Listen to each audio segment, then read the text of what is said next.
So last time we have had breakout groups again, and that was our last session on the Vipalasa, the distortions of perception, which we have been taking altogether 9 sessions to go through those. This is a classic list.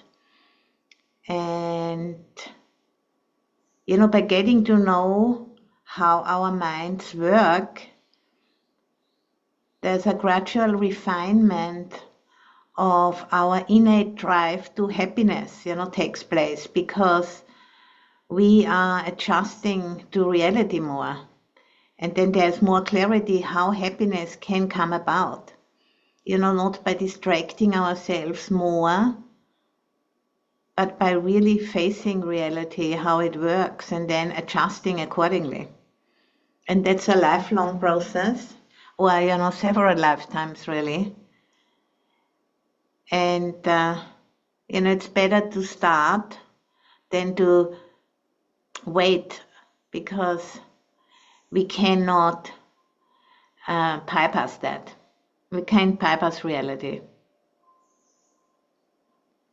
So a composting or a deconstructing of assumptions, which slowly but surely liberates us from mistaken identities, and it's like letting go of a tight corset, like of a tight piece of clothing, which was, quite difficult to handle, and letting go of it in that sense of, that sense of relaxation, which comes from being more real, even if it's not easy.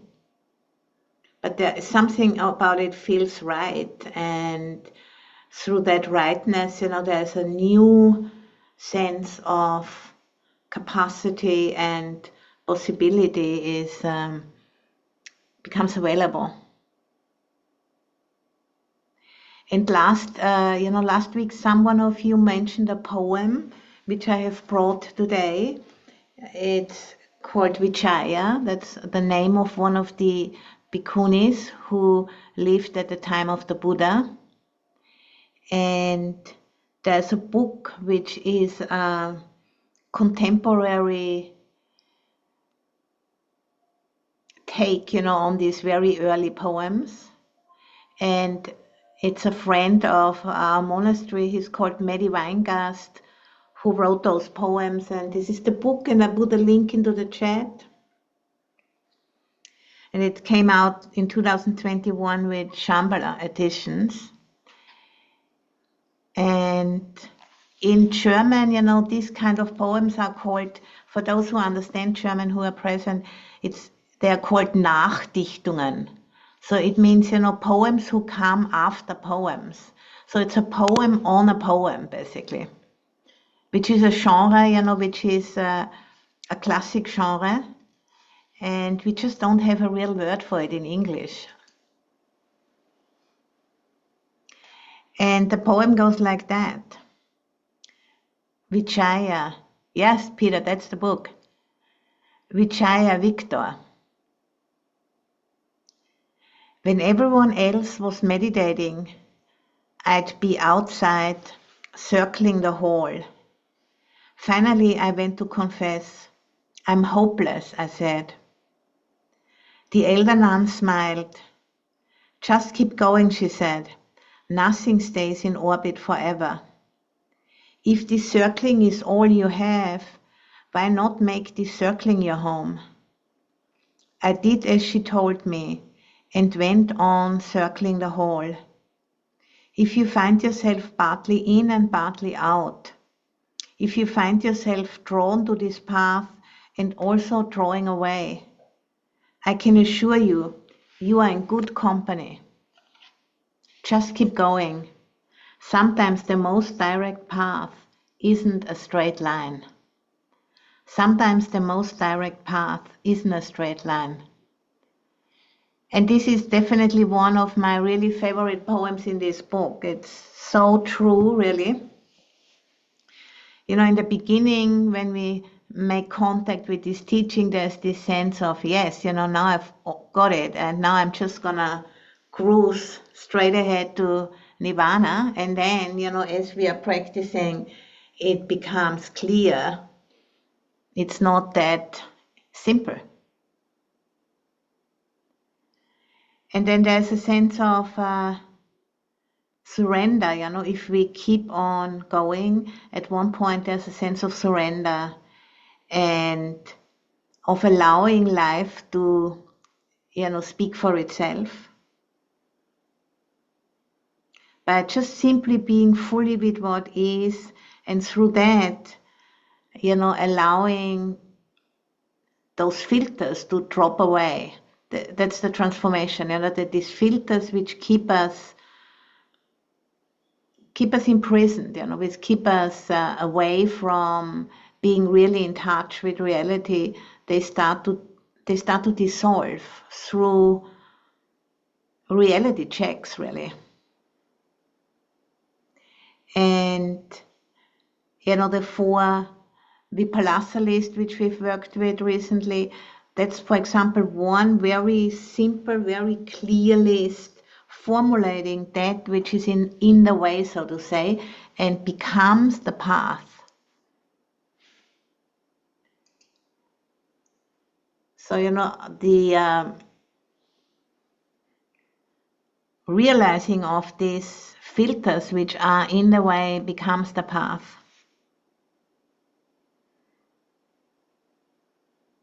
And then, there's more and more capacity to notice the arising and passing away of thoughts, of feelings, of sensations, sounds, sights, all sense objects in the open space of the mind, or chitta, how it's called in the Pali language.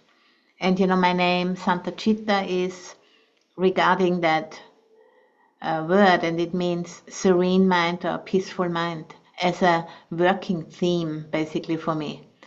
Given to me by my teacher, Ajahn Sumedho, because he observed that would be helpful for me, to be reminded.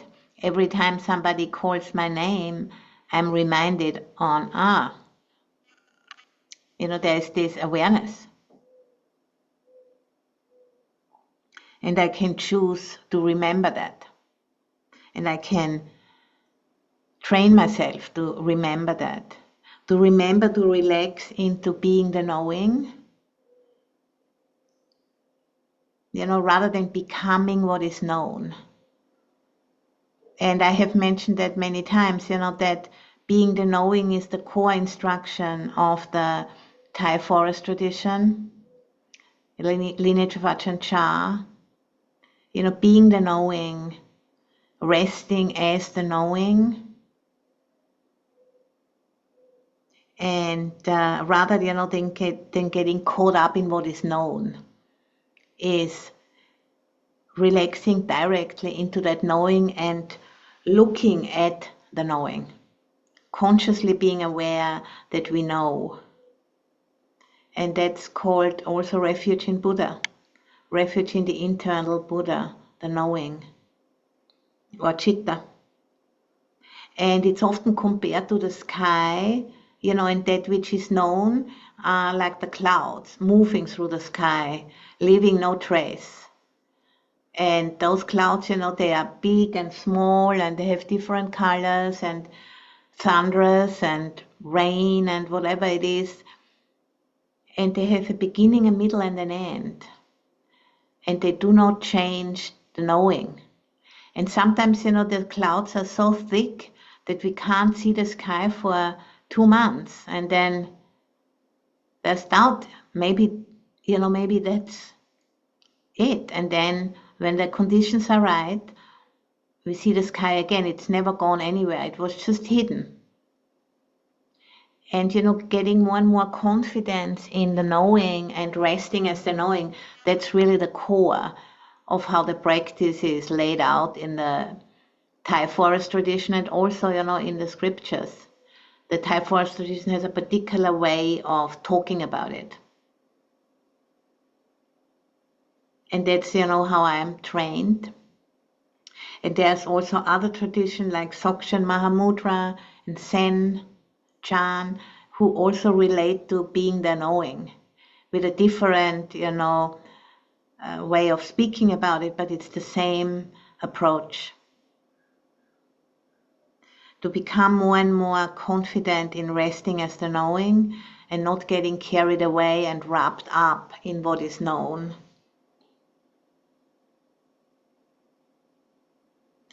And the mind, the knowing knows all things, but the knowing itself can't be found anywhere and is already free, like the sky.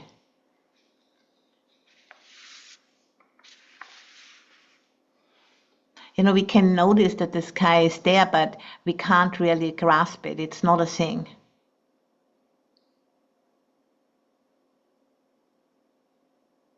And, resting as the knowing or in the knowing and sensing into presence, into this aliveness, I speak often about, supports us in overcoming the objectification of Earth, and of the modern human world as well, because it gives us an access to be in contact, to be in relationship without having to objectify, but we can sense and feel and hold that in a framework of participation, being participants of Earth rather than being, observers of Earth. So it's a different way of looking, which is familiar to many of the indigenous traditions around the planet. And it activates our capacity to be in relationship with life as it really is, which is so much in danger these days through our brains, being changed through the use of digital devices, the internet, artificial intelligence, that all has a huge impact on, particularly on the younger generations, and physically alters the neurology of the brains of people. And then the attention span gets shorter and shorter, and there's more and more abiding in the superficial layers, which are enticing enough so we get interested.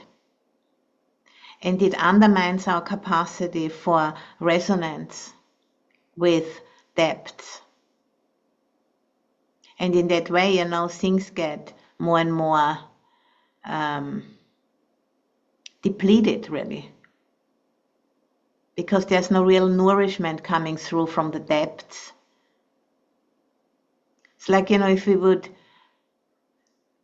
have a garden and the soil would be only that thin, nothing could really grow, nothing of real nourishment could grow there, because it's cut off from the richness of the depths of deep time, really.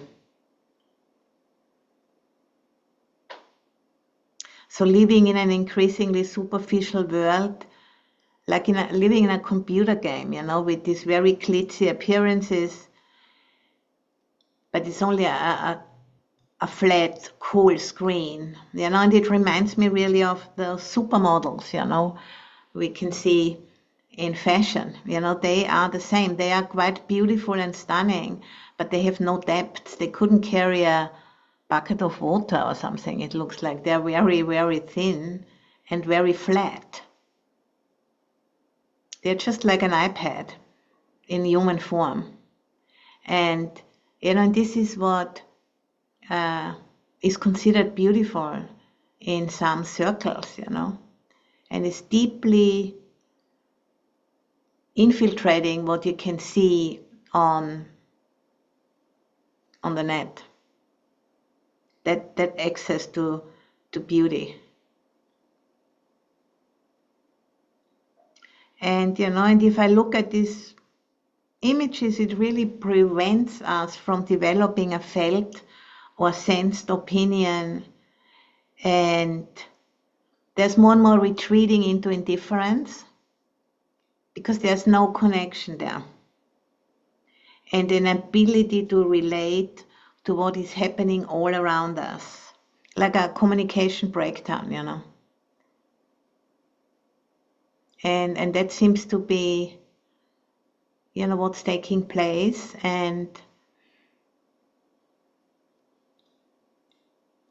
it's part of the breakdown, you know, of the old paradigm, but we need to know it. We need to know it so we can relate to it for what it is. And at the same time, you know, starting to train ourselves in a different way of relating and a deeper way of knowing with the whole body. An embodied knowing.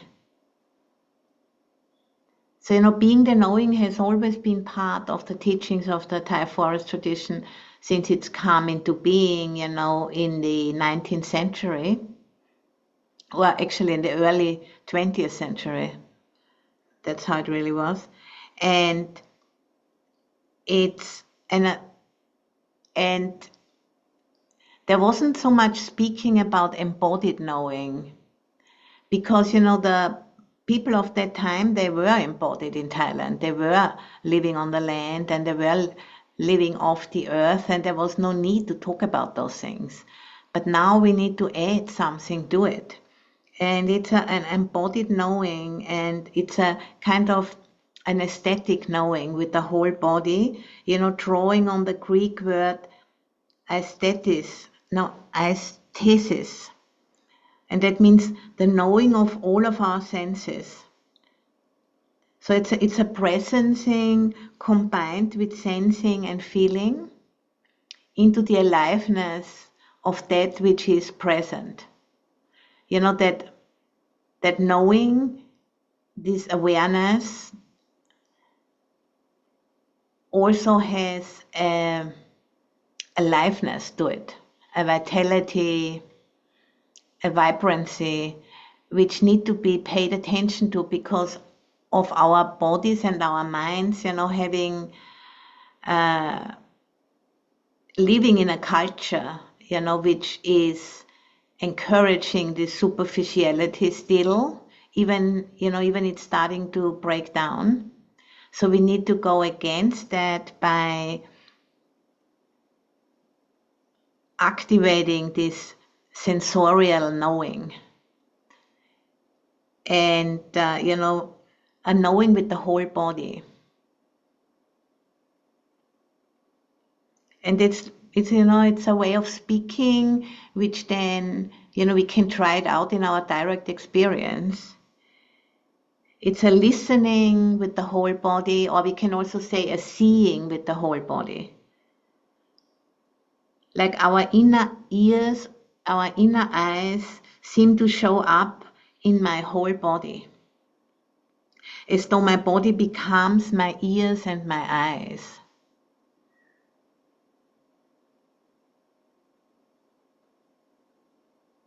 So it's a hearing and a seeing with every part of me. And in that sense, I'm more here and at the same time more also everywhere. So it's something which is difficult to put into words, but if we are experiencing it, it becomes clear what is meant. Because it's not difficult. It's just difficult to conceptualize. So it's being the knowing and knowing with the whole body.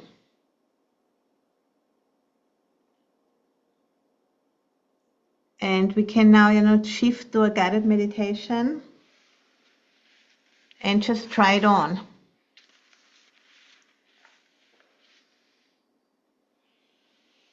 So, and it's this embodied knowing, you know, which needs to be remembered how to be that.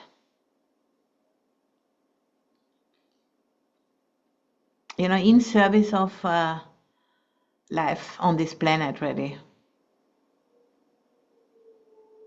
In service of future generations on this planet.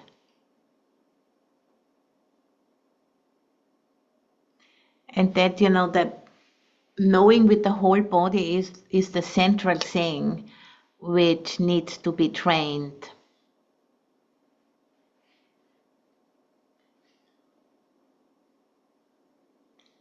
And then, once that knowing with the whole body is more accessible, we can relate it in different ways. Relate it to ourselves, to others, to Earth, to the cosmos.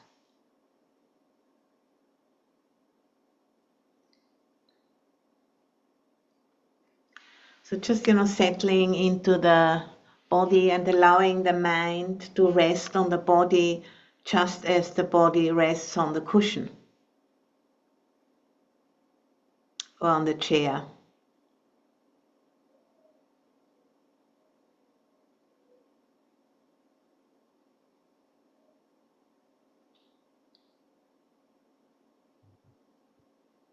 And just, becoming aware what you're bringing today and why you're coming, why you're here.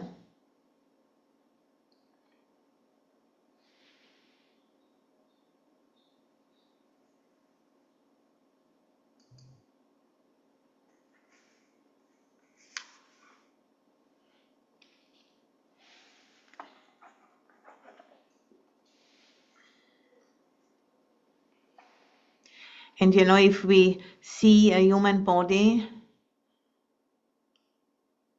we see 5 different body parts. And that's instruction which is given when Buddhist novices ordain, is the 5 parts of the body. And we can just I can guide us now on a meditation on that shortly, just to settle. So it's just a repetition of listing those 5 body parts. And as you hear the words, just allow your mind to respond. There's nothing especially you have to do. So it starts with Kesa, hair of the head. Loma, hair of the body. Naka, nails.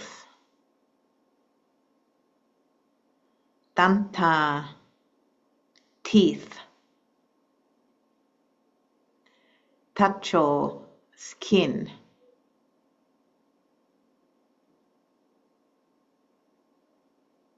Tacho, skin. Danta, teeth.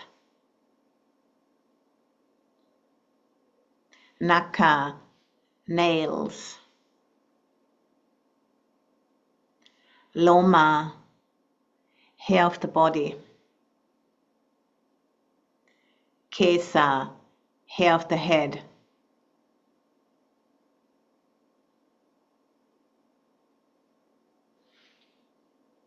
Kesa, hair of the head.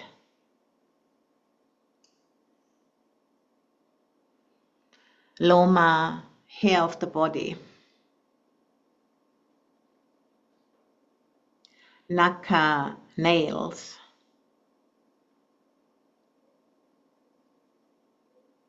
Danta, teeth. Tacho, skin.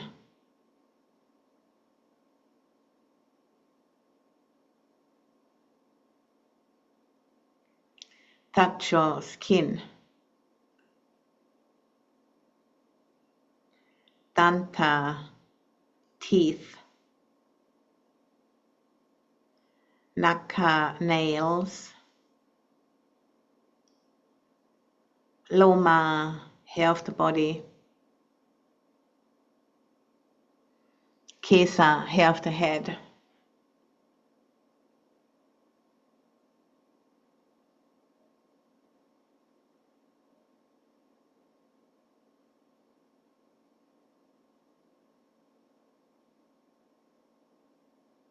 And sensing into the aliveness of the body.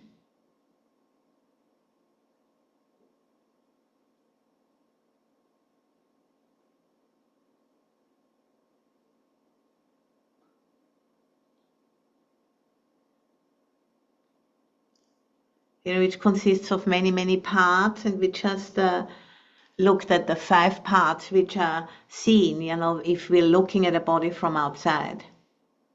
That's what we don't see anything else but that. And there's a lot of projections on it usually, in terms of color, age, ability, beauty, size, weight, so many, many things are projected on top of that.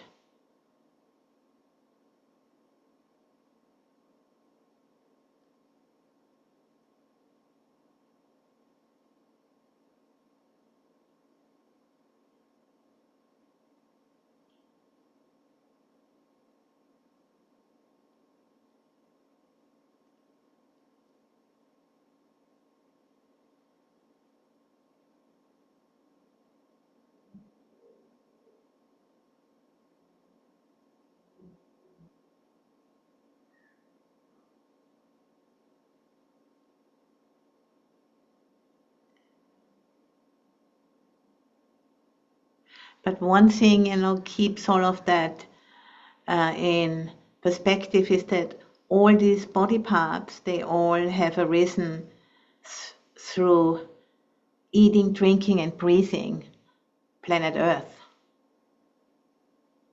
First when we were inside the womb of our mothers, and then we came out and continue, to eat, drink, and breathe the Earth.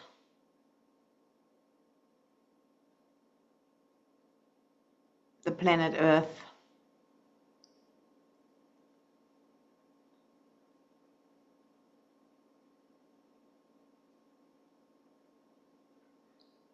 And there's nothing whatsoever, which we are in terms of the physical body, and which we owe, in terms of our clothing, our cars, our houses. Everything whatsoever, has emerged out of the body of the Earth and returns back to it, including our bodies.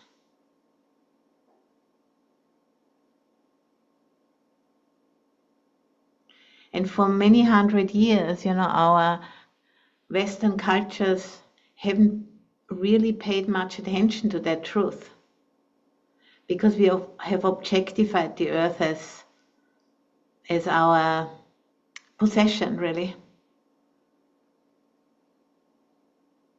Because we were instructed to do so by the culture.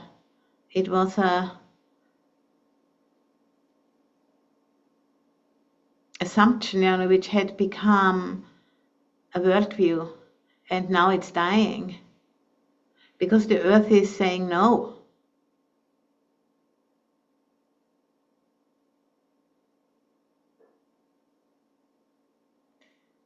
We need to grow up.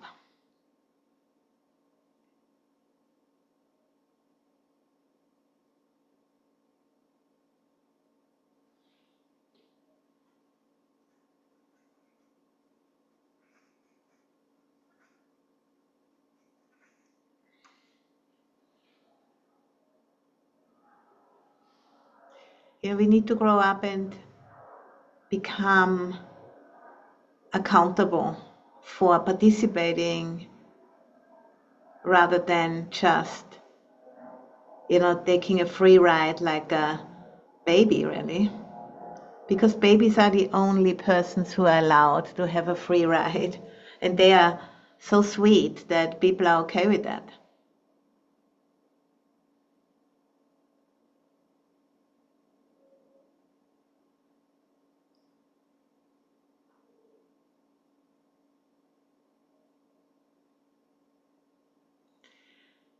So, reactivating this capacity to be in relationship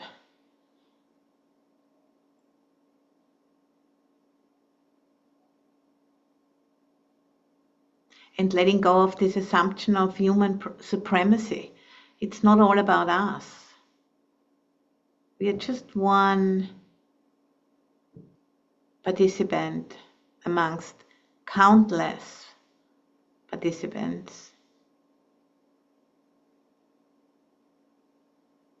And we all depend on each other for safety and for survival.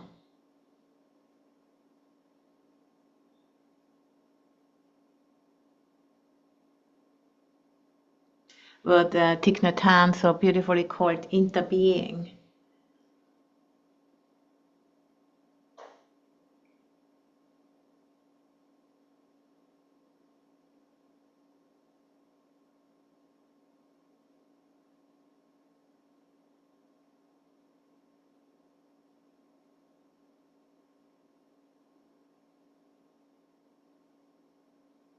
So sensing into this vitality, aliveness, vibrancy of the energy body.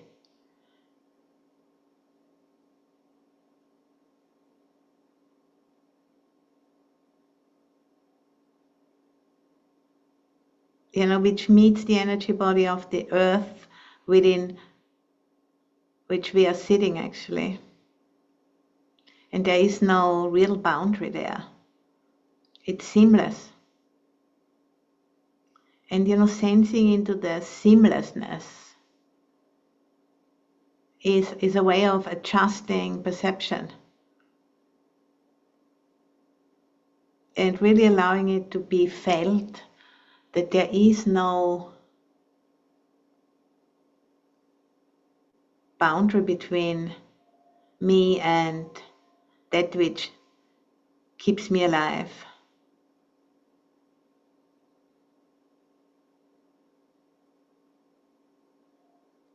And we can sense and feel that and familiarize ourselves with that truth through repetition many, many, many times. Because language can't really express it. So we need to go underneath language into direct experience, and language is more like signposts, which are important, but then we need to really go there into this direct experience.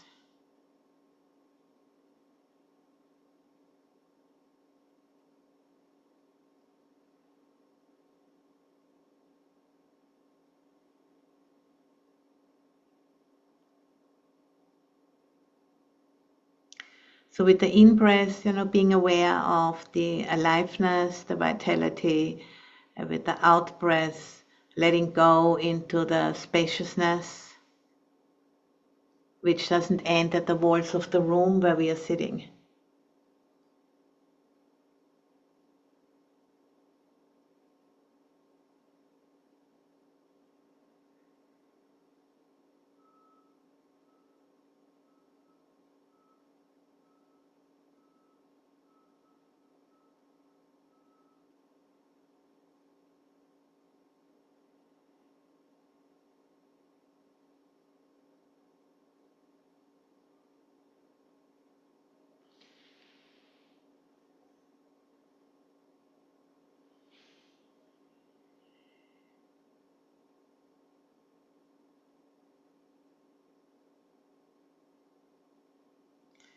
So sensing the aliveness and relaxing into the spaciousness.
And then, maybe you're bringing up the image of a baby, a human baby, or a puppy, or a kitten, or some kind of sweet little being, which is just been born, is very young into these very difficult times.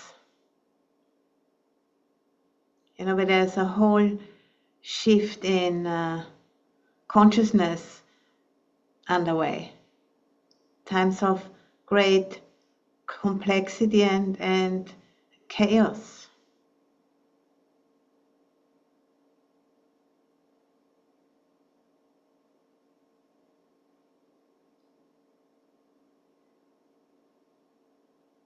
And what does that bring up in you? Probably a sense of care, of concern,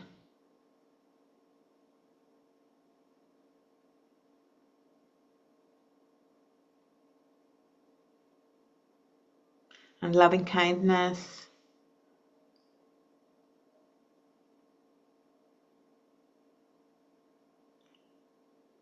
May all beings have happiness and the causes of happiness.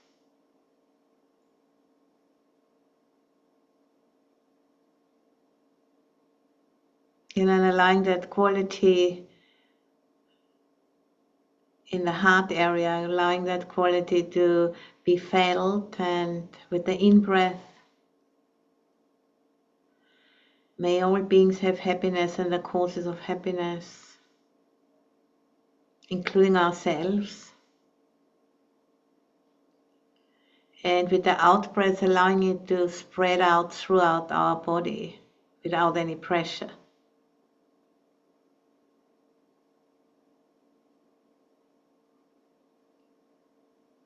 May all beings have happiness and the causes of happiness.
So allowing that quality of metta to radiate out from the heart, throughout our body, and then beyond the body, in front of us.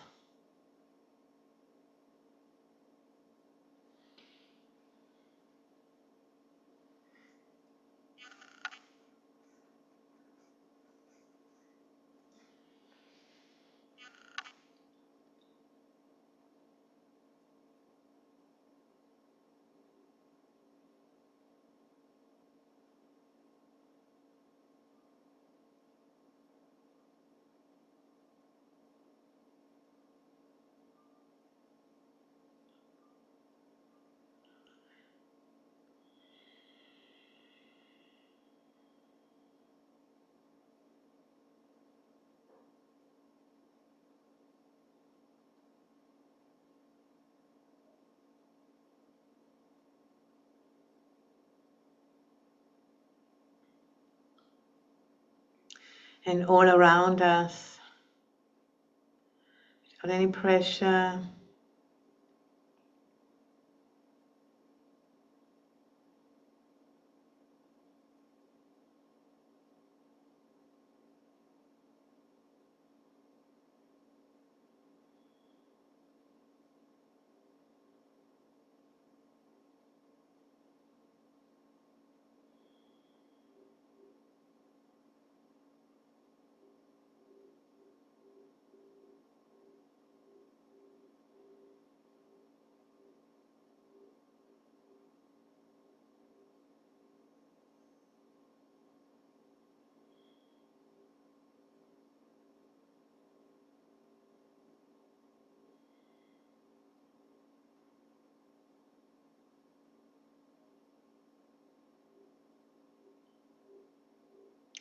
May all beings have happiness and the causes of happiness.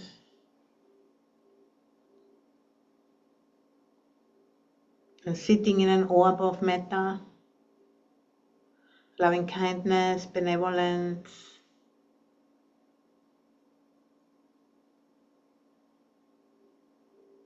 and really sensing into that quality.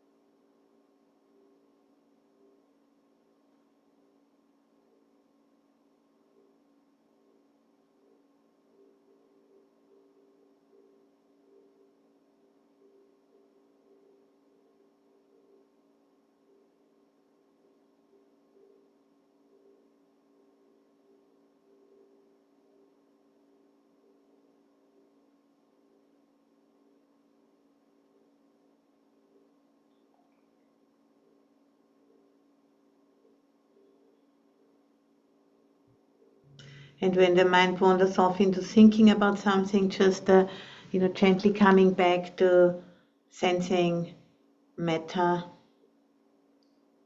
this aliveness, and which is having that quality of loving kindness now.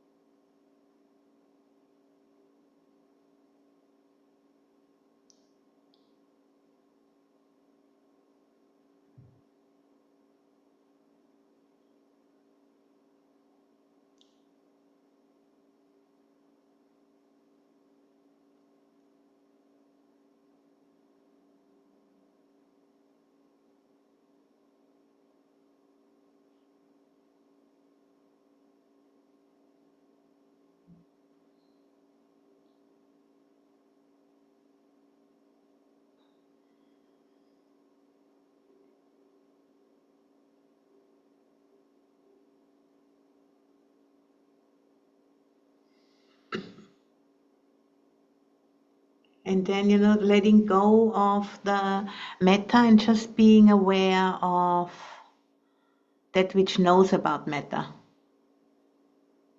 that which knows that quality. Just being the knowing. So a subject without object. Just being the knowing.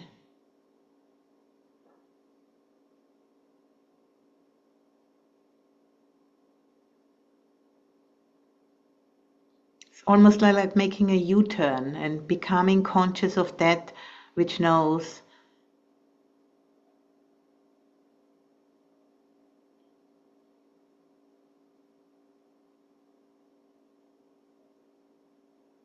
Also a embodied knowing.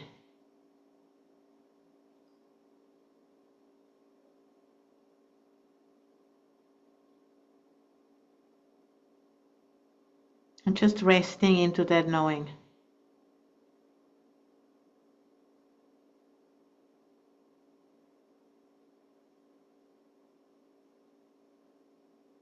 And any identification, any subjectivity can also be let go of.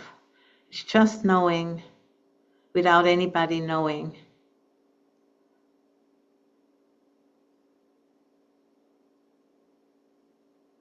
Just conscious awareness.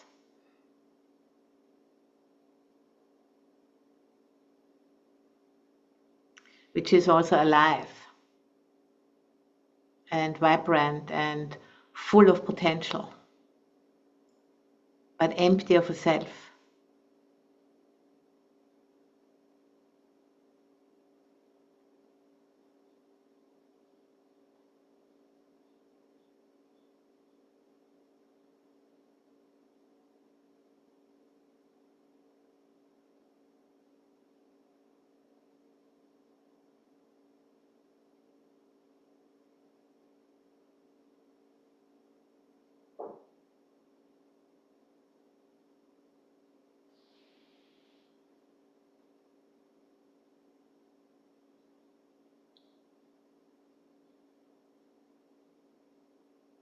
So that which knows and is the source of all objects which can be known.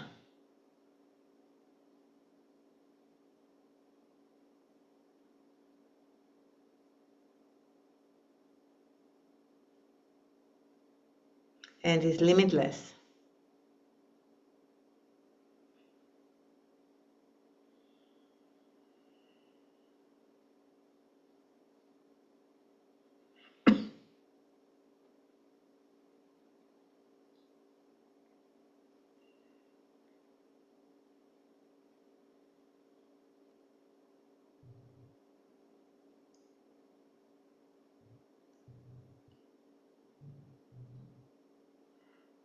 So no fabrication of any concepts, and if anything comes up, not paying any attention, just being with the knowing, that aliveness, the vibrancy.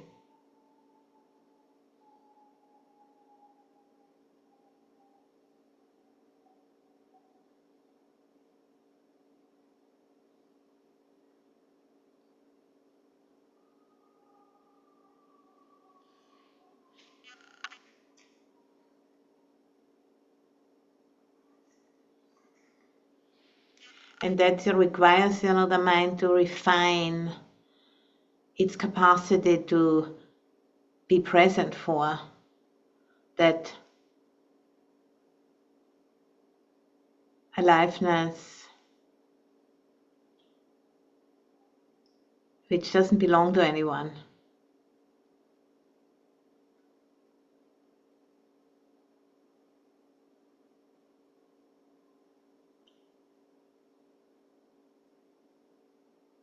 Which is the source of everything, quote unquote.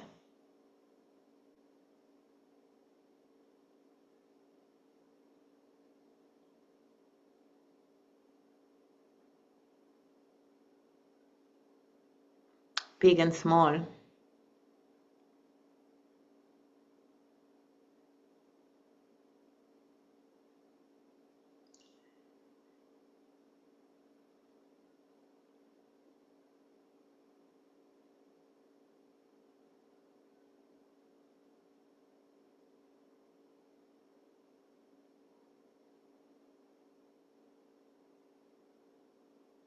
So it's, training the mind to be really vast and not get stuck on something which is arising and ceasing. Not grasping and clinging, but knowing.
And now, we have another 5 minutes. Now we are slowly, step by step, coming back again from, this resting as the knowing, by seeing the impermanence of what is known. Maybe there is a sensation in the body, a sound, bird song, a feeling, and seeing the arising and ceasing of all objects which can be known, the process character.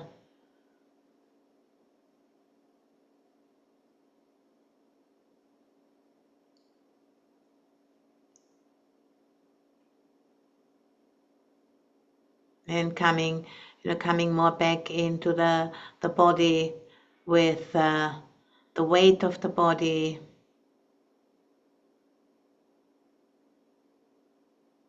the body parts, the bones, the flesh, the skin, the nails, the teeth,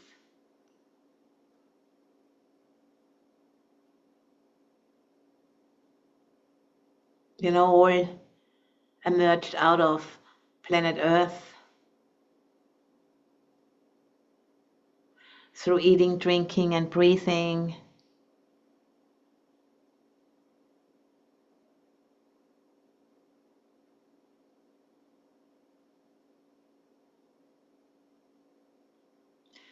This interdependent process between our bodies and the body of the planet.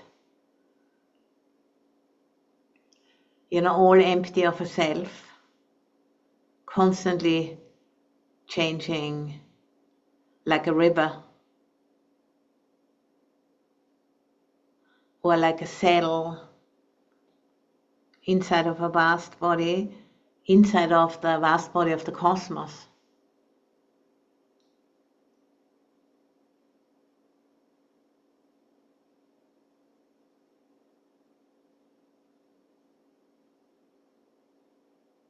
And this vastness has intelligence, and we can listen to that with the whole body and be guided by that.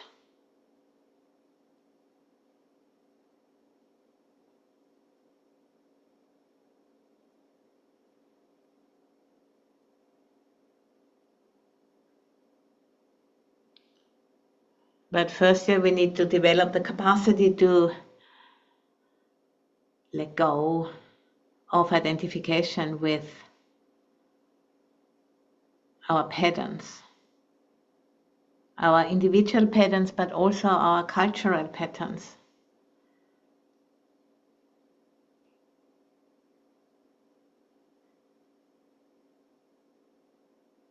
This is a lifelong process, a multi-generational process, and we are where we are with it.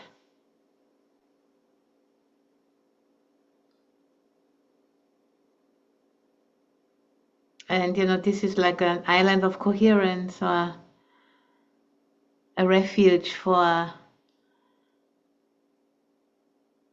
developing capacity, to relate to a different paradigm emerging through the cracks.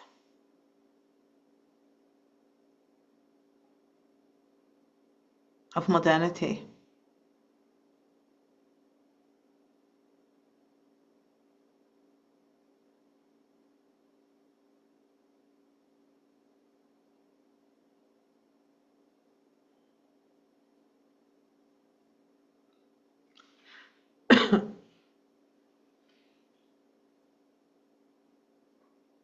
And an emergent knowing that the intellect can serve but can't lead.